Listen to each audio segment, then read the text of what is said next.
So in this video, we want to focus on notation for integration or anti-differentiation and some basic integration rules that are going to be dependent on the differentiation techniques that we've learned so far this semester. So here's the definition of an indefinite integral. So this is the process of anti-differentiation or finding an antiderivative. So when we say anti-differentiation or integration, we're really talking about that process of finding an antiderivative. And here where we say indefinite integration or indefinite integral, it's because what we saw in the previous video that antiderivatives differ from each other by a constant of integration. So if we have a function big f of x, and big f of x is any antiderivative, we saw that for any given function there are infinitely many antiderivatives that differ from each other only by a constant. So f of x just has to be any one of those infinitely many antiderivatives. Then the notation for you being asked to find the antiderivative is right here. This is called the integral symbol. This is the integral symbol. This is the function you're trying to find the antiderivative of. It's called the integrand. And then you have the dx here. The letter that you see after the little d is going to tell you the variable you're differentiating with respect to. So a function of x being integrated with respect to x. F of x is going to be any antiderivative. You just need to guess one that works, antiderivative. And c is that constant of integration. So some things to note here. This symbol is really a summation symbol, and it won't make a lot of sense that we're using a summation symbol right now, but as we progress through subsequent videos, the reason for using this symbol should become clear. Remember that f of x is just a function output, so this is some height with respect to the y-axis. And the dx that you see here, and we don't need to understand this too much right now. Again, this will make more sense as we move through subsequent videos. But this dx, when you think about taking a derivative y prime, we took a limit of a ratio delta y to delta x. We took the limit of this ratio as the delta x went to 0. And we said, hey, if we take the limit as delta x goes to 0, we're going to call it dy dx. So dx is just some change in x. It's a delta x. So the dx right here in the antiderivative symbology is just a width. And this will make more sense as we move through subsequent videos and come up with the fundamental theorem of calculus. So when you see this, this is telling you to find the antiderivative of f of x. And so the antiderivative of f of x is going to be any antiderivative you can find, plus, remember, they differ from each other by a constant of integration. So we could have a function of y just as easily. So I could say integrate a function of y with respect to y. So I can put things other than x and dy for my variables. So then I would just get some antiderivative of the function f of y plus a constant. Or maybe you have a function of theta. Maybe we're working with trig functions, so we're working with things as a function of theta. So then you would have integrate the function of theta d theta. So with respect to theta, so you would just need to know an antiderivative of your function little f as a function of theta and add on your constant of integration. So really the key to know here is that we really want a symbol that tells the reader to find the antiderivative. And this is the symbolism that tells the reader to find an antiderivative. So just like we have a symbol like d dx that tells the reader to take a derivative, we want symbolism to tell the reader to take an antiderivative.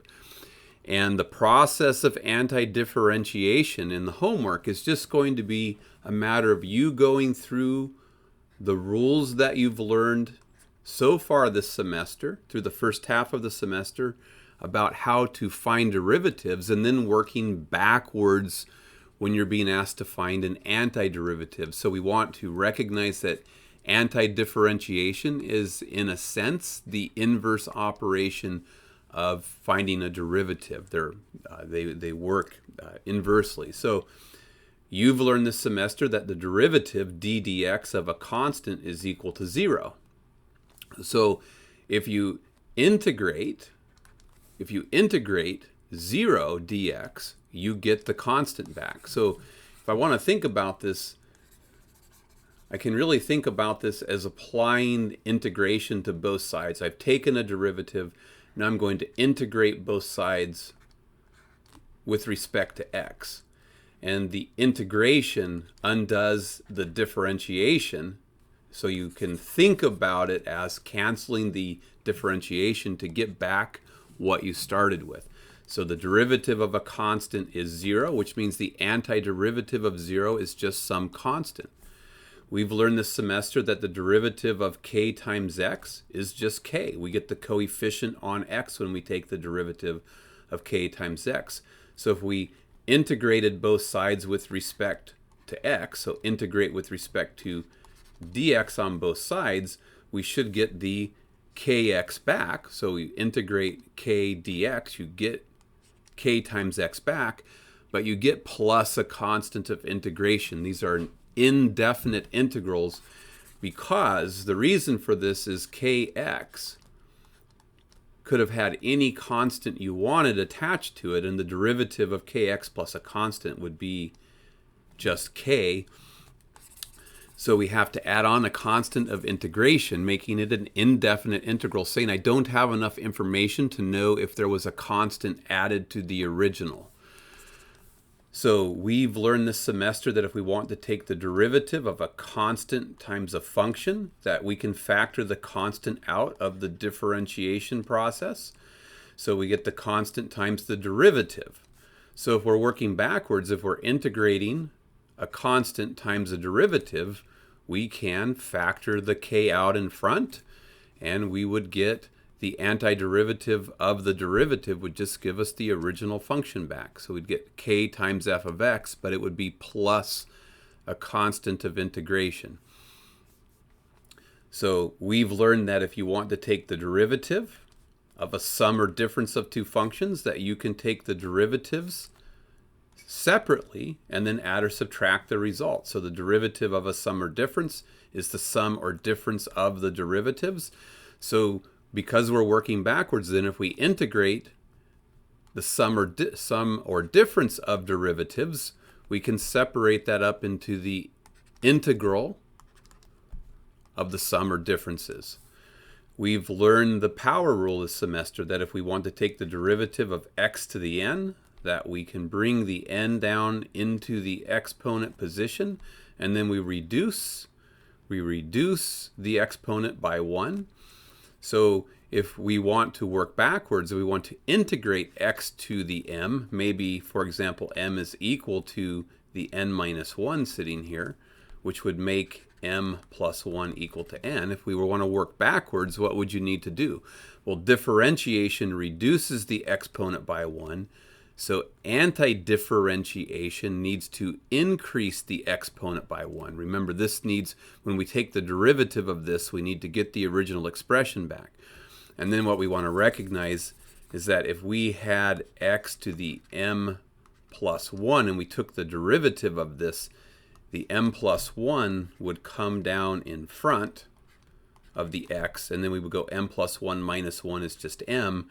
And so if you're trying to get x to the m back, you would need to be dividing by an m plus 1, the exponent on x, to get a 1 in front of the x to the m. So anti-differentiation of x to the m, just increase the exponent by 1, but then you need to do the reciprocal of the exponent so that when the m plus 1 comes down in the differentiation process, it cancels the m plus 1 out.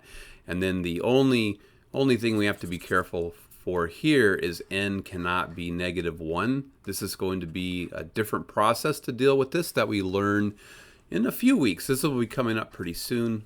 but we haven't seen it yet, how to deal with the case where n is equal to 1. It's a special case. We've learned this semester that the derivative of the cosine is the opposite of sine, which means if you take the antiderivative of the opposite of the sine, you're going to get the cosine back plus a constant of integration. We've learned that the derivative of the sine is the cosine, so if we integrate the cosine function, we get the sine function back plus a constant of integration. So the other ones we've learned this semester, we have just a couple other we've learned. We've learned that the derivative of the tangent is the secant squared, which means the antiderivative of the secant squared will be the tangent plus a constant of integration. Again, we can think about this as integration undoing differentiation. So if we integrate both sides, after having differentiated both sides, if we integrate both sides with respect to x, the integration will cancel the differentiation, giving us the original function back plus a constant of integration. We've learned that the derivative of the cotangent is the opposite of the cosecant squared. So the antiderivative of the opposite of the cosecant squared is going to give us the cotangent function back plus a constant. The derivative of the secant we learned is the secant tangent. So if you work backwards and take the antiderivative of the secant tangent, you're going to get the secant back plus a constant of integration. And finally, the other big one that we've learned this semester is that the derivative of the cosecant is the opposite of the cosecant cotangent. So if I integrate the opposite of the cosecant cotangent, I'm going to get the cosecant function back plus a constant of integration. So in the videos that follow, I'm going to break out a series of examples, and all we'll be doing is working backwards from what we've learned about derivatives. We're going to integrate or anti-differentiate, which means find the function whose derivative is the function you're looking at. We're going to work backwards.